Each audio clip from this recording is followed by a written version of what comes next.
So we have to work on a little side project here. So the turbo manifold bolts here have been coming loose kind of ever since I installed the turbo. Now there is a plate that you can get that goes onto that manifold that folds around the bolts that kind of holds the bolts in place, and I'll put a picture of that on the screen so you can see kind of the different types of those that are on the market. So you can get those to kind of install underneath those bolts to prevent them from coming loose. But I found out about these things called Nordlock washers, which are kind of like an interesting design. So I'll put a picture on the screen of kind of how these work, but they're called Nordlock washers, and I found the right size that works with these manifold bolts. I'm gonna see if we can prevent those bolts from backing off. So if you can see the one at the very back, third bolt there is actually loose. I have it on my list just to check these periodically, and of course, once again, they are loose, and that one at the back is like completely backed out. These two were tight-ish, but I was able to tighten them with my ratchet. So I'm gonna just replace all the bolts and put some Nordlock washers in there and see if that solves our issue. So here's the old bolt, and the washer is kind of like stuck on there. I can't actually pull it off, and it's only threaded up until halfway. So this bolt is a little bit different. This one's threaded the full length, and I'm able to put the Nordlock washer on there just like that, and then we're gonna put that into there. And just like that, we have the new bolts with the Nordlock washers installed on the Turbski. I'm pretty sure I over torqued them. I just looked up the torque spec after tightening them, and the torque spec's only 26 foot-pounds, so pretty sure we went a little overboard on that, but you know, we'll see, I guess, if they come loose, and we'll update that later.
Oh, I got a good video of this shit. Bon voyage!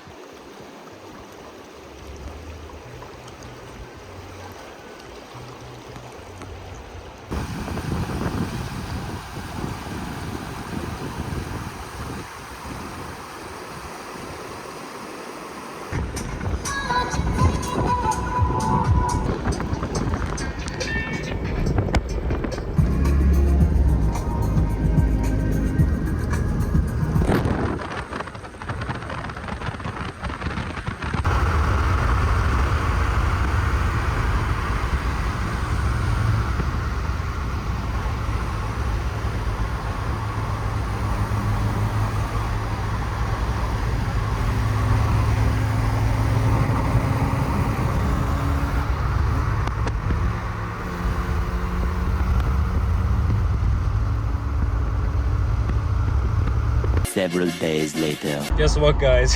We have more content here, so check this out. I'm cruising down the highway. Something felt a little off. The speedometer shuts off and the ABS lights and stuff came on. I randomly start like hearing a weird grinding noise and losing power on the highway, and then I have like 6 neutrals suddenly. So not the video I want to be filming. Alright guys, we're back in the garage. Let's see what this sounds like. Okay, so I'm gonna put it in reverse first. Let go of the clutch. be. All right, guys, I think I figured out what the issue is. Check this out. So I got the car jacked up here. Got a bunch of jack stands here, you know, for safety first. So I look up under here and I just see axle grease all over the place. So as you guys can probably already guess, check that out. The axle came right out of the hub, completely out. So, and then this axle on the other side is, it has a lot of play in it. So it definitely needs to be replaced on the other side. And then these CVs are just shot. Looks like we're gonna need a couple new axles here. I think the inner CV is completely blown apart too. At least it's not like a more serious issue. So the axle bolt ended up backing out, and that's why the axle popped out. So it doesn't appear to be any damage on the threads here. They're just a little dirty. So what I'm gonna do is clean that up, get all the dirt and stuff out, and put it back together. I am gonna replace it again. I just wanna see if the car can roll. There's a ton of CV grease everywhere, so I'm gonna have to clean that up, and the wheel is covered in it. Clean that up, and then probably order a couple new axles and then swap them out. All right, so while putting in or attempting to put the axle shaft back into the splines here, I don't know if you can tell on the camera, but the end of the splines are pretty damaged. And so even where there's supposed to be like a groove for the splines to slide together, it's all just kind of evened out and flattened on the edge here of the axle. So it will not go into there at all. Like zero chance. I'm just gonna go ahead and order a couple axles. That will then solve all our busted CV boots, and we'll go from there. Do some cleaning up while I'm waiting, I guess. Hopefully that'll be that.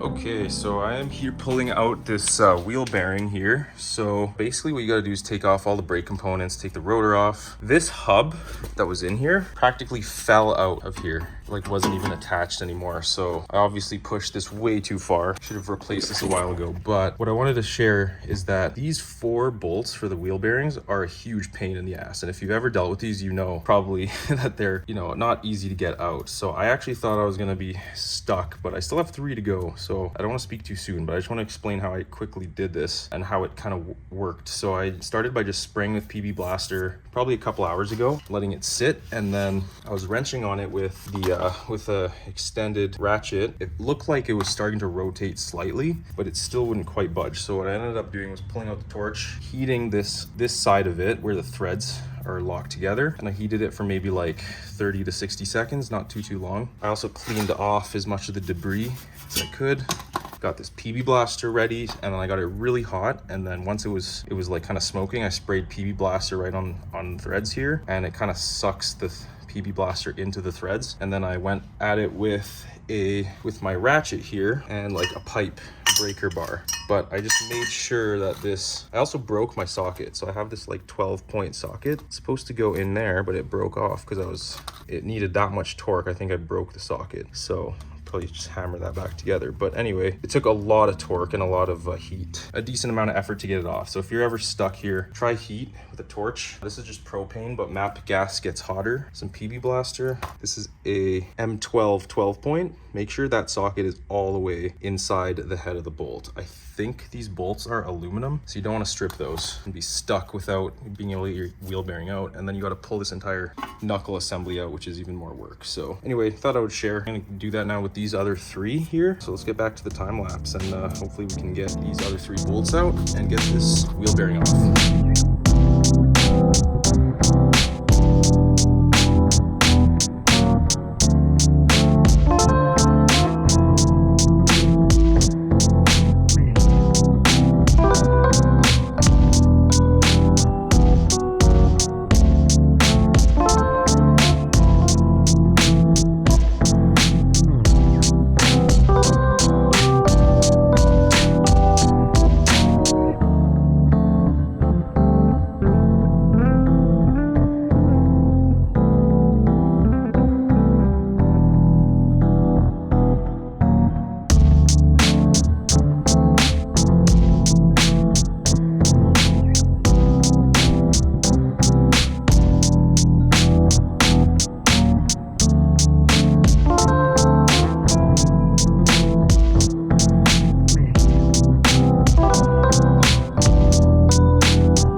This bearing was a huge pain in the ass, but I got it out. So I'm sure you just saw the time lapse, but basically what I had to do was start chiseling away at it, and that didn't really do much. But then I started hitting it with a sledgehammer from the backside. So I turned the wheel all the way to the right so that I had just enough room to get the sledgehammer in from behind. Kind of started on this side, and you could kind of see the bearing start to come out like this, and then I tried to hit on the opposite side to kind of get it to come out evenly, and then finally, just after smacking it for probably like 20 minutes straight, it popped out. I have it right here actually, and so you can see there's a lot of corrosion on those bolt threads there, so those were a huge pain to get out. I managed to not strip them except that one a little bit, but I had enough meat on there to get it out, thankfully. And then this corrosion doesn't look too horrible, but it was enough to really need a lot of sledgehammer. Another thing I just noticed was that on the surface here where the bearing meets the knuckle, there was a little bit of raised edges there just from chiseling away from behind the bearing. So what I just did was took a little file here. It's a pretty fine one, because keep in mind this is aluminum, so you can kind of file that very easily. So I just kind of went at this very slow to smoothen it out a little bit, just to make sure that there's no unevenness when I put the new bearing in. Just something to kind of keep in mind. You can almost like see the light coming through. So I tried to get it as flat as I can. Obviously that aluminum is corroded and not perfect, but that's about as good as it's gonna get. So yeah, just a little tip when you're putting bearings back in. Another thing you can do is if you have air tools, you can always air hammer from the backside here, and that will definitely help get it out without having to use a sledgehammer. Because with a sledgehammer, you're probably gonna damage the back of the knuckle here, which I definitely did. I missed a few times, and so now there's a little bit more gouging, but I mean, it's already not in the best shape from the axle itself. Okay, so while we're waiting for our axles and bearings to come in, we're gonna be tackling another little project. So right here, I have the headlights out of the car, and as you might have seen in the last video, I showed how these are really pitted and scratched, and they really need to be redone. So what I'm gonna do is I'm gonna sand these headlights down, and I'm gonna hit it with this 2K Clear Glamour clear coat from Global Auto Body Supply. And I also have another set of B7 headlights here that I'm gonna do at the same time, just because that clear coat will probably be more than enough to do 4 headlights. So I'm gonna go ahead and sand all these headlights down and see if we can't get them to be nice and crisp and clear. So once again, I'll leave a couple links in the description to Global Auto Body Supply, and also a video that I watched to kind of follow as a guide to do this clear coat job, again from Paint Society. So I'll leave those links in the description so you can see kind of the process that I'm following. I'm just gonna hit the time lapse for you guys so you can kind of see me sand this down, and then we will hit it with some clear coat and see what kind of result we get.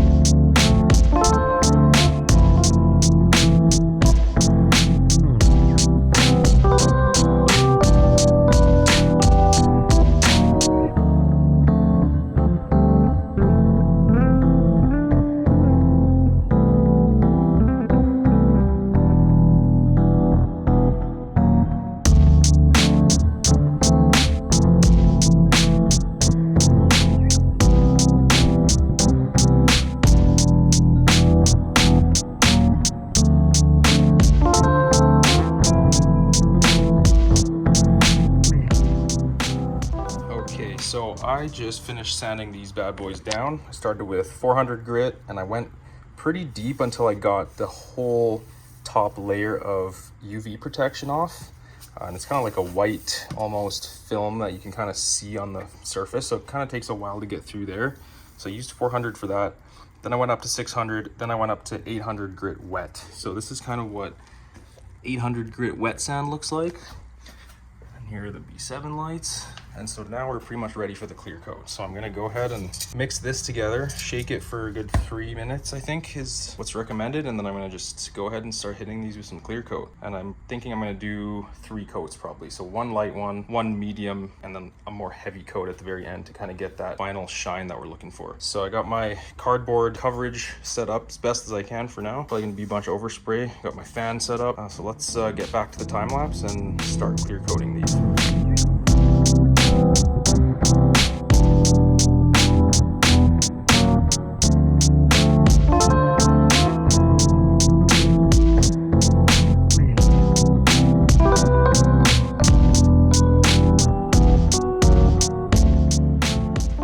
next day now, and these lights have been drying overnight, and they turned out pretty darn good. So I'm pretty happy with how it turned out. There is a tiny bit of orange peel on a couple areas. This one is probably the best, which started out as the worst, and then this one kind of ended up a little bit orange peely, kind of in this high beam area. It might be hard to tell on the camera. But what I'm gonna do is when I go to polish the rest of the car, I'm gonna do a little bit of a sand on this one. It does need a little bit of a polish maybe, but again, not a big deal. So much better than before. So I'm gonna probably let these sort of sit for another day or two before I put them back on the car. And then once obviously we get our axle and wheel bearing and everything all installed, we'll put these in before we take the car back out. So big shout out to the Paint Society channel, and then also Global Auto Body Supply for supplying the clear coat. And yeah, pretty happy with how it turned out. If you guys have your lenses all pitted and deteriorated, definitely try this method out. It does take a little work to sand off that first layer there, but it's worth it.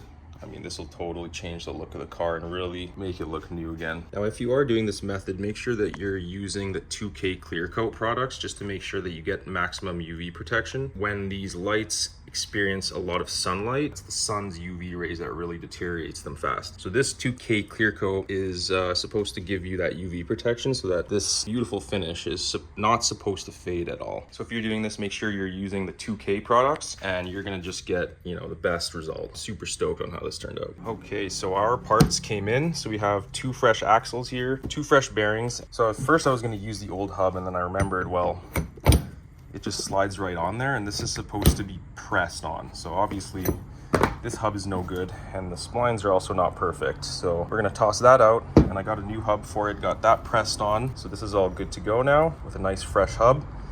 The other wheel bearing on the other side of the car I think is still good. So I do have this bearing, and I'm probably just gonna get a hub and get it pressed so that it's ready. And then when I get a chance, I'll probably switch out the bearing on the other side as well. Today we'll do both axles and just check the bearing on the other side, see how that is, and then go from there. But for now, we're definitely gonna be doing the bearing on the driver's side, both axles, and then we should be good to go from there. So without further ado, I'm gonna get to the time lapse, get the axle and bearing all installed. So now I'm gonna go ahead and finish cleaning up the inner bearing housing here just to make sure everything's all clean and free of any corrosion. Clean up any remaining axle grease that kind of sprayed around in there. And then I'm gonna get the axle and bearing all installed, and then we should be good to go to the other side.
Got the wheel bearing all installed, got the rotor on, and I managed to find a set screw in the hardware bin, so that worked out pretty good. So I got that in there.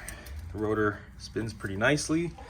And then I also have this Brembo caliper here off of a Volkswagen Tiguan, and I do want to do the Brembo upgrade at some point. So while I had the caliper carrier off, I bolted this caliper on just to see how it would fit. And I also test fitted the wheel, and I found that it does rub on the caliper. So I'll probably at some point shave the caliper down right here just to clear the wheel. I mean, that is if I even keep the same wheels. I just wanted to see how this would fit when I had everything off, and then now I'm gonna try and see if the winter wheel will fit. I mean, the wheel could change at any point, but I'm just kind of curious to see if the wheels that I have fit over these brakes, then I can do the brake upgrade without having to worry about finding another set of wheels. The other option is I could toss a spacer on.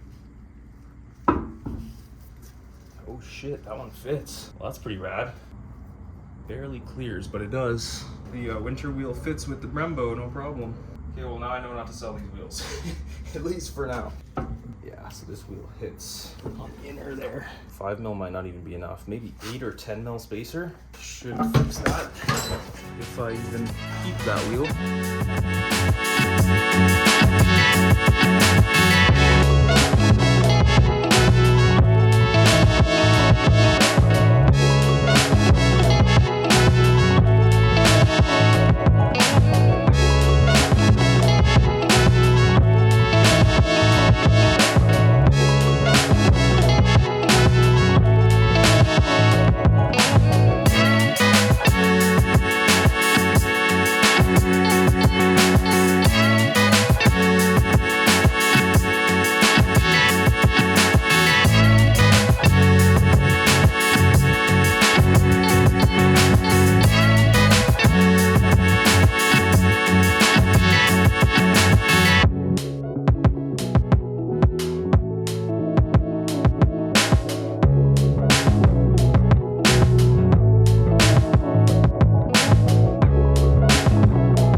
That was not that hard to get off.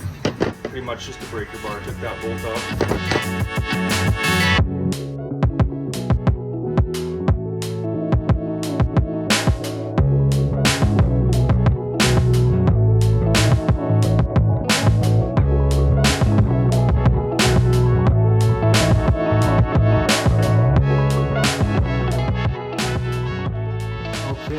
Finally got the second drive shaft installed, and let me tell you, it was not fun. Definitely a pain, but we got it done. And it's a hot one today. 29 in the garage right now, or 30 almost, and that's like after the sunset. So it's been like 35 most of the day. So this fan's been putting in work. He's my biggest fan. Solid unit. Now we have the drive shaft or the axle in. You can see right here. I was missing the proper 17mm hex bolt, so I ended up using this 27mm hex, or I guess the 17mm Allen, and I used the 27mm hex instead. When I do the wheel bearing, I will probably get a different one just because it was missing the hardware. So I'll exchange the wheel bearing out with one that has hardware. Then I can replace this bolt once I do the bearing in the future. But as of right now, this bearing is totally solid. I did check it out and there's no issues with that. So that should be good to go. And I'll just show you underneath the actual axles. So there they are, all nice and fresh, installed. No more torn boots. And then there's the other one. That's the driver's side. All installed, tightened, ready to go. I'm gonna just toss the wheel back on, tighten that last axle bolt, and then should be good to take it for a little drive. Finally, that's done. To give you a comparison of the old axle, check this out. It is toast.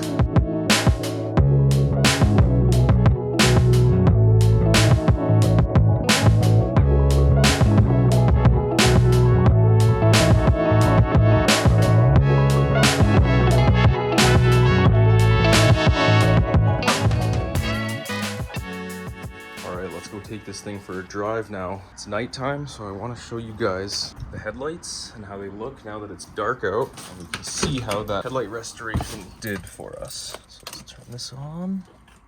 Bam.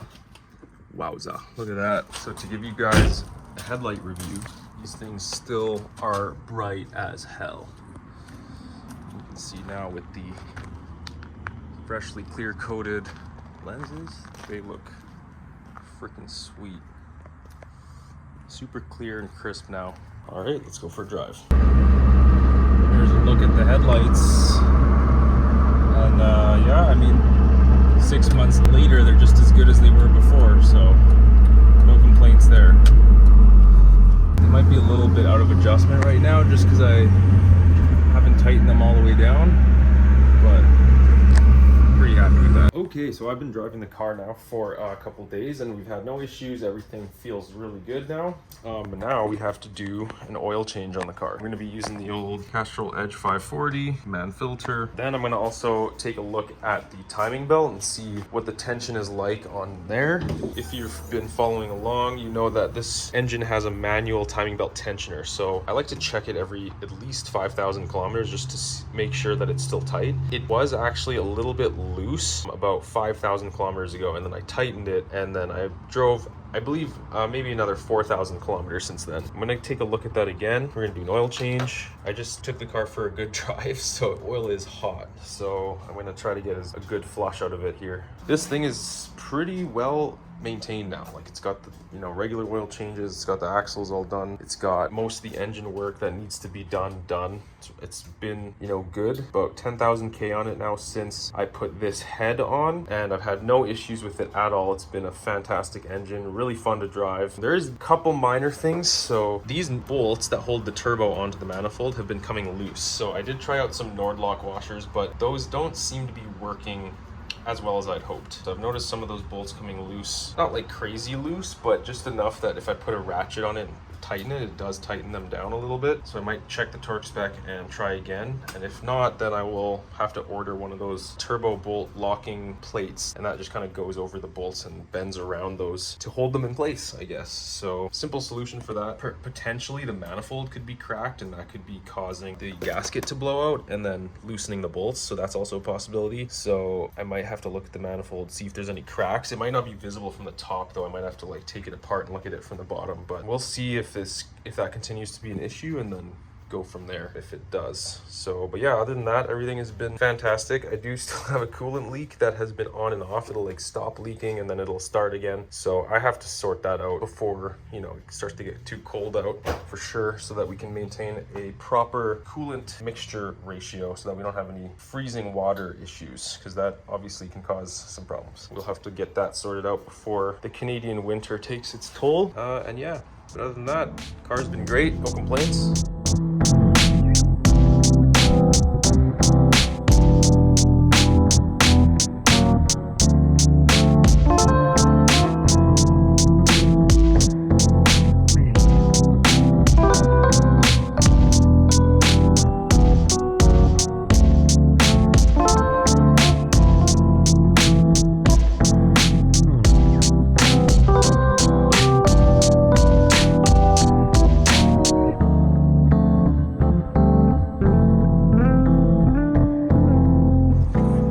So I just pulled the timing belt cover off here and checked the timing belt tension, and if I twist between these two pulleys here, I should only be able to twist it about 45 degrees, and it does only twist about 45 degrees.